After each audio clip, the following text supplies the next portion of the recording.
Heat index 45 degree എന്ന് പറയുമ്പോഴത്തേനും പുറത്തേക്ക് വരുമ്പം വെന്റിലേഷൻ കുറയുന്നു.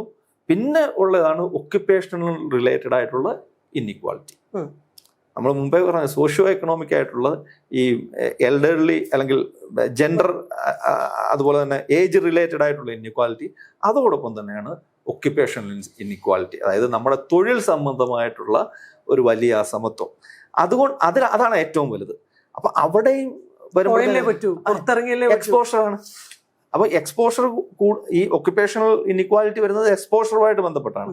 അതായത് പുറത്ത് പണിയെടുക്കുന്ന തൊഴിലാളികളാണ് ഇത് ഏറ്റവും കൂടുതൽ. ഏത് സെക്ടറിലായാലും, ഇപ്പം അഗ്രികൾച്ചർ സെക്ടറിലായാലും, ഇൻഡസ്ട്രിയലായാലും, കൺസ്ട്രക്ഷൻ വർക്കേഴ്സ് ആയാലും, പറഞ്ഞ പോലെ ഈ സ്വിഗ്ഗി, സൊമാറ്റോ, അല്ലെങ്കിൽ ഈ ഡ്രൈവേഴ്സ്, പോലീസ്, ഈ ട്രാഫിക്, എസ്പെഷ്യലി ട്രാഫിക് പോലീസ്, ഇവരെയൊക്കെയാണ് ഇത് ഏറ്റവും കൂടുതൽ ബാധിക്കുന്നത്. അതിതീവ്ര മഴയെ പറ്റിയൊക്കെ വലുതായിട്ട് നമ്മൾ സംസാരിക്കുമെങ്കിലും അതിനേക്കാളും ഒക്കെ വളരെ വലിയൊരു എഫക്റ്റും പ്രശ്നങ്ങളുമാണ് ഈ ഹീറ്റ് വേവ്.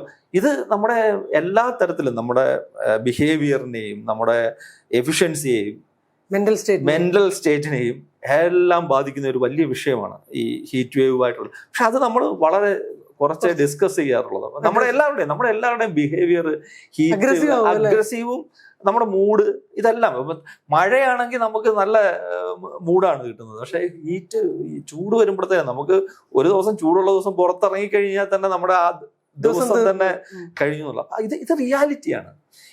ഇതിനെ ബേസ് ചെയ്ത് നമ്മൾ ഈവൻ സയന്റിഫിക്കലി ആയാലും ഈ പറഞ്ഞ പോലെ പോളിസി ലെവലിലായാലും യാതൊരുവിധ ഡിസ്കഷൻ. എന്നാൽ നമ്മുടെ എഫിഷ്യൻസി ഒരു സൈഡിൽ കുറയുന്നത് മനസ്സിലായി, പ്രൊഡക്ടിവിറ്റിയും എഫിഷ്യൻസിയും എല്ലാം കുറയുകയാണ്.